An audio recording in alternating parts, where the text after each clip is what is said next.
बड़ी खबर बताएंगे। आज नतीजों का दिन है और नतीजों का दिन यानी कि न्यूज स्टेट पर सबसे सटीक यहां पर हम आपको आंकड़े दिखाएंगे। रुझान जैसे जैसे आएंगे न्यूज स्टेट सबसे पहले आप तक पहुंचाएगा।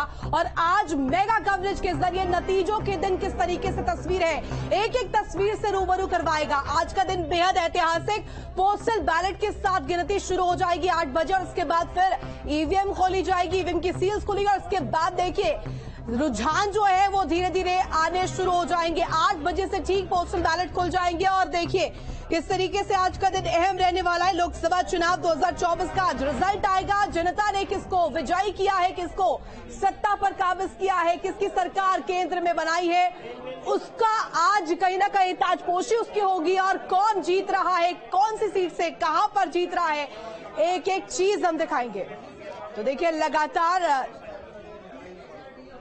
तो देखिए तस्वीरें लगातार आपको दिखा रहे लोग मोदी सरकार की जीत के लिए कल से ही हवन यज्ञ कर रहे हैं, पूजन कर रहे हैं और लोग दुआ कर रहे हैं कि एक बार फिर से केंद्र में मोदी सरकार आए।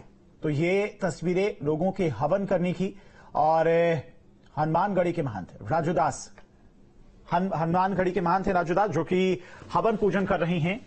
और इसी तरह की तस्वीरें कल से देखने को मिल रही हैं। जब से एग्जिट पोल आया है लोगों के चेहरे पर खुशी तो है ही, जो कि बीजेपी के समर्थक हैं, मोदी सरकार के समर्थक हैं, उनके चेहरे पर तो खुशी है ही, लेकिन फिर भी लोग दुआएं कर रहे हैं, हवन यज्ञ कर रहे हैं और भगवान से प्रार्थना कर रहे हैं कि केंद्र में एक बार फिर से मोदी सरकार आए। और ये तस्वीरें आप देखिए हवन यज्ञ की, हनुमानगढ़ी के महंत राजूदास हवन करते हुए और लगातार जीत के लिए इसी तरह की दुआओं की तस्वीरें भी सामने आ रही, क्योंकि आज ऐतिहासिक दिन है। एक बार फिर से केंद्र में मोदी सरकार आती है या फिर इंडी गठबंधन के तमाम दलों की तरफ से जो दावे किए गए हैं उन दावों में कितना दम है ये नतीजे आने के बाद साफ हो जाएगा। क्योंकि एग्जिट पोल में मैंडेट बीजेपी के पक्ष में रहा है और ऐसा बहुत कम मौकों पर देखने को मिला है आशमा की जो एग्जिट पोल रहे हों वो एग्जैक्ट पोल में ना बदले हों, यानी कि एग्जिट पोल और एग्जैक्ट पोल में बहुत ज्यादा अंतर रहा हो, ऐसा बहुत कम मौकों पर हुआ है। और देखिए यही वजह है कि धीरेन्द्र हम देख रहे हैं बीजेपी जो है वो जीत से पहले ही, नतीजों से पहले ही गदगद और कॉन्फिडेंट नजर आ रही, क्योंकि जिस तरह से बैठकों का दौर भी हम देख रहे थे तो कहीं ना कहीं आगे की रणनीति को यहां पर तय किया जा रहा है। फिलहाल ये ताजा तरीन तस्वीर आप देख रहे हैं, हनुमानगढ़ी के संत राजूदास यहां पर पूरे विधि विधान के साथ पूजा अर्चना करते हुए, और जैसे कि धीरेन्द्र आपने एग्जिट पोल की बात यहां पर की है, तो जाहिर तौर पर एक बार फिर एनडीए सरकार बनाते हुए नजर आ रही है। तो हर एक तस्वीर आपको सबसे पहले न्यूज स्टेट पर हम दिखा रहे हैं। और अब बात करते हैं उत्तराखंड की। देवभूमि की सीटों पर कितना मतदान हुआ है ये भी आपको ग्राफिक्स के जरिए समझाने की कोशिश करते हैं। अब बात करते हैं देवभूमि यानी उत्तराखंड की। यहां पहले चरण यानी 19 अप्रैल को सारी सीटों पर मतदान हो गया था। आपको बताते हैं कि किस सीट पर कितना वोट पड़ा था। अल्मोड़ा में 48.74% वोटिंग हुई थी। गढ़वाल की बात करें तो गढ़वाल में 52.42% वोट पड़े थे। वहीं हरिद्वार में 63.53% वोटिंग हुई थी।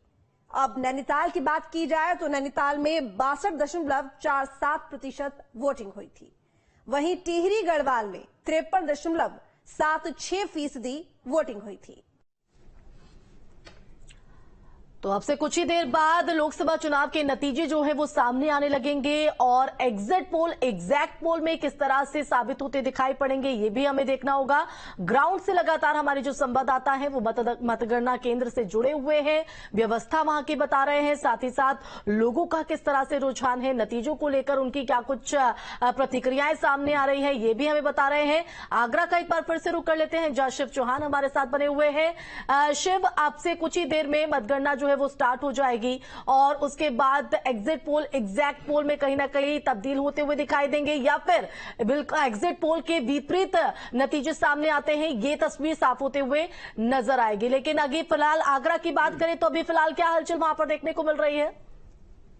देखिए, मतगणना स्थल पर जो प्रक्रिया होती है उसे पूर्ण किया जा रहा है, क्योंकि 8 बजे से मतगणना शुरू हो जाएगी। सबसे पहले बैलेट पेपर और जो डाक मतपत्र है उनकी यहाँ मतगणना होगी, उसको लेकर सभी प्रक्रिया पूरी की जा रही है। सुरक्षा व्यवस्था की बात करें तो पूरी तरह से चाक चौबंद की है। अधिकारी पूरी तरह से कंट्रोल रूम से ये वॉच कर रहे हैं कि कोई भी गड़बड़ी ना हो, हालांकि ड्रोन से भी निगरानी रखी जा रही है। हालांकि ये भी दिशा निर्देश पुलिस अधिकारियों की तरफ से दिया गया है कि कोई भी जीतने के बाद जो मतगणना स्थल है वहां से विजय जुलूस नहीं निकाला जा सकता और न निकालेंगे। और अराजक तत्वों के लिए विशेष निर्देश दिए गए हैं कि कोई भी अराजकता फैलाता है तो उससे पुलिस कड़ी से कड़ी तरह से निपटेगी। तो इसी को लेकर दिशा निर्देश दिए। आगरा की तमाम अधिकारी सुबह से ही मतगणना स्थल पर पहुंच चुके हैं।